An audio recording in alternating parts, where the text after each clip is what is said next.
Thank you. समोर. Thank you. Fine.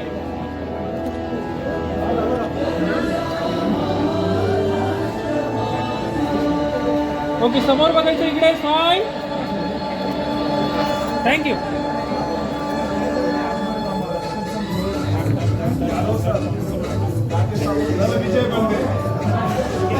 Okay, समोर. Fine. Thank you.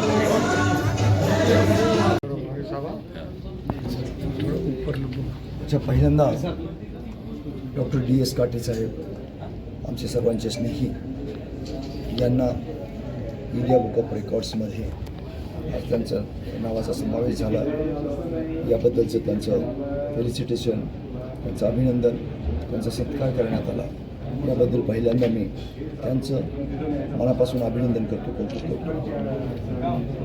जो विषय त्यांनी हाताळला, स्मशानामध्ये काम करणारे कर्मचारी, स्मशानजोगी ज्यांना आपण म्हणतो, अशा जवळपास 46 स्मशानजोग्यांचा 21 जून रोजी त्यांनी केलेला सत्कार, त्यांचा सत्कार, त्यांना जेवण, त्यांना कपडे आणि खऱ्या अर्थाने माणुसकीला एक ज्याला आपण म्हणतो जोपासणारी, माणसात माणुसकी शोधणारी ही जी बाब आहे, या बाबीलाच त्यांनी हात घातला. स्वतःचा वाढदिवस अशा लोकांच्या बरोबर त्यांच्या पंगतीत बसून जेवण करून साजरा केला, त्यांचा सन्मान केला. एक अतिशय मोलाची अशी बाब ही आम्हा सर्वांना आणि प्रत्येकालाच वाटली आहे आणि त्याचाच परिणाम म्हणून इंडिया बुक ऑफ रेकॉर्ड्समध्ये त्यांच्या या कार्याची दखल घेतली गेली आणि त्यांना सन्मानित करण्यात आलं. त्यांचे अनेक असे उपक्रम आहेत जे खऱ्या अर्थाने मागास वंचित लोकांच्या उत्थानासाठी अनेक प्रकारचं कार्य ते करत आहेत. त्यांनी स्वतः जीवनामध्ये केलेला संघर्ष, या संघर्षाचं एक फलस्वरूप म्हणून अशाच लोकांसाठी काम करण्याची त्यांची प्रेरणा आणि भूमिका ही सतत महत्त्वाची राहिलेली आहे. अर्थजागर असेल, उद्योजक म्हणून असतील किंवा विविध क्षेत्रामध्ये केलेल्या कामाबद्दल त्यांना महाराष्ट्र रत्न अशा प्रकारचे जे अनेक पुरस्कारही प्राप्त झालेले आहेत. खूप चांगल्या स्वरूपाचं ओरिएंटेशन, आईवडिलांची पुण्याई, चांगलं काम करण्याची मनामध्ये जिद्द, संघर्ष केलेला त्याचा एक फलित म्हणून त्यांनी सतत लोकांच्यासाठी काम करण्याची भूमिका त्यांची राहिलेली आहे आणि याचाच परिणाम म्हणून त्यांना अनेक पुरस्काराने सन्मानित केलेलं आहे. अनेक लोकांनी त्यांची वाहवा केली आहे आणि अनेक वेगवेगळे प्रयोग ते त्यांच्या जीवनामध्ये करत असतात. याचंच आज हा एक उपक्रम आपण पाहिलेला आहे. याबद्दल मी पुन्हा त्यांचं मनापासून अभिनंदन करतो, कौतुक करतो. भविष्यातही अनेक अशा प्रकारचे पुरस्कार त्यांची वाट पाहत आहेत असंही मला वाटतं. या प्रकारामुळं त्यांनाही ऊर्जा मिळत राहते आणि मी असं पाहिलं की जसजसं त्यांचं वय वाढतंय तसतसं उत्तमोत्तम काम करण्याकडे आणि वेळ देण्याकडं, चांगलं काम कसं करता येईल असाच त्यांचा कलही वाढत राहिलेला आहे असं मला वाटतं. पुन्हा एकदा त्यांचं, त्यांच्या कुटुंबियाचं, सर्व स्नेहीजनांचं मी मनापासून अभिनंदन करतो आणि या ज्या पुरस्काराने त्यांना सन्मानित केलं आहे, हा जो इंडिया बुक ऑफ रेकॉर्ड्सचे जे पदाधिकारी या ठिकाणी आहेत, श्री यादवजी इथं आहेत, त्यांचंही मी अभिनंदन करतो की चांगल्या व्यक्ती, चांगल्या प्रवृत्ती बरोबर त्यांनी शोधलेल्या आहेत आणि त्यांना सन्मानित केलेलं आहे. आपण एक लेखक आहात आणि DS काटे सरसुद्धा लेखक आहेत. त्यांच्या लेखनामध्ये या स्मशानजोग्यांचंच प्रतिबिंब आहे.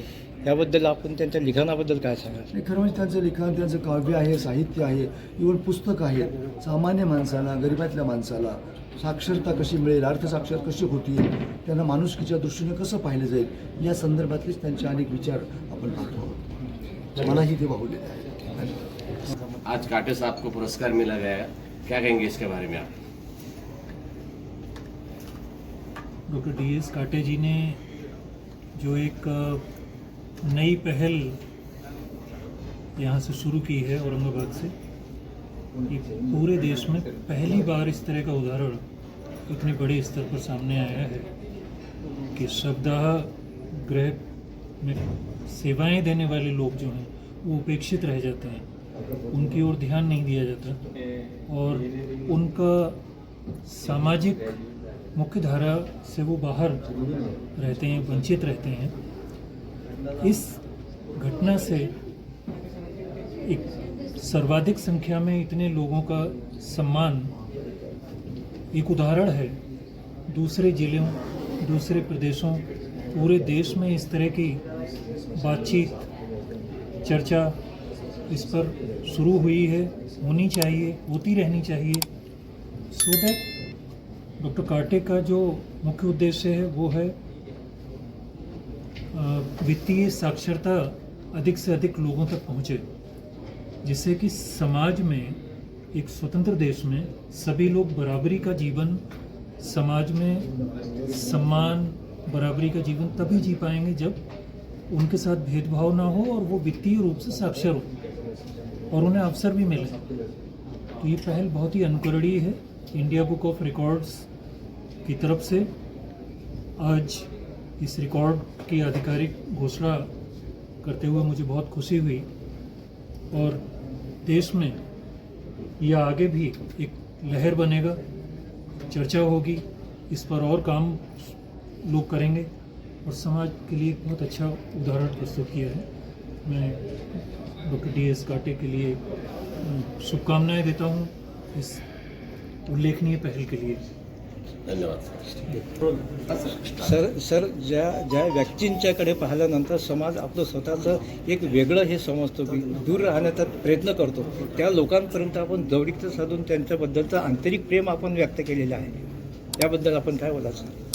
स्मशानजोगी हा सगळ्यात वंचित समाज आणि अंधश्रद्धेने, वेगवेगळ्या अफवाने त्यांच्यावर अंधार केलेला समाज असा जो असेल तो स्मशानजोगी. बऱ्याच वेळेस त्यांच्याविषयी गैरसमज आहे, त्यांचं तोंड बघू नये, त्यांना शुभ कार्याला बोलू नये, ते चांगले नसतात. पण मानवाचा सगळ्यात शेवट जिथं होतो, अंत्ययात्रा निघते आणि मनुष्य स्मशानभूमीमध्ये जातो, त्या राखेपासून सगळे नातेवाईक जिकडे तिकडे पाठ करून निघून जातात. पण त्या राखेचं रक्षण करणारं, त्याची विल्हेवाट लावणारा एकमेव समाज म्हणजे स्मशानजोगी समाज. आणि अर्थव्यवस्थेचा असा नियम आहे, जेवढी सामाजिक विषमता वाढेल तेवढा विकास कमी. विकास एकीकडे वाढत चालला आहे आणि स्वातंत्र्योत्तर काळामध्ये सुद्धा स्मशानजोगी जो समाज असेल त्यांच्याकडे कोणी आत्तापर्यंत लक्ष दिलेलं नाही.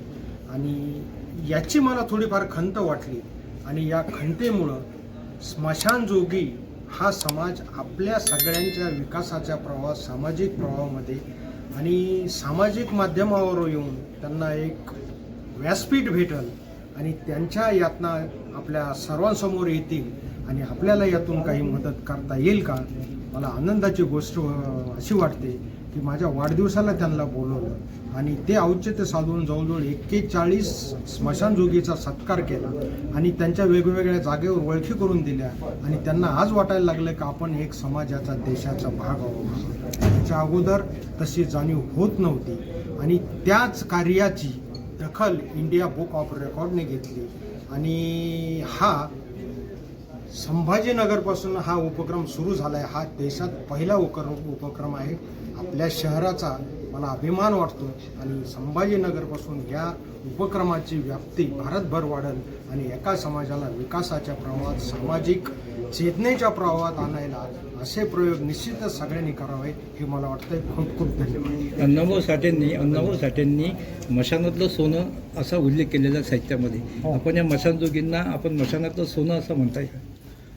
स्मशानातलं सोनं नाही, पण मानवी जीवनातलं सोनं करणारे असे ते स्मशानजोगी आहेत असं मला वाटतं. अण्णाभाऊ साठेने जे म्हटलं ते योग्य आहे, पण त्याचा पुढचा कळस म्हणजे मानवाच्या जीवनाचं शेवटच्या याचं जर सोनं करणारे कोणता समाज असतील तर ते स्मशानसेवक आहेत असं मला वाटतं आणि त्यांना मी वंदन करतो आणि हाच धागा मी पकडून त्यांचा हा सर्व सत्कार, सन्मान आणि आपल्या सगळ्यापर्यंत येण्याचा प्रयत्न, त्यांचा व्यथा पोहोचण्याचा प्रयत्न मी केलेला आहे. धन्यवाद.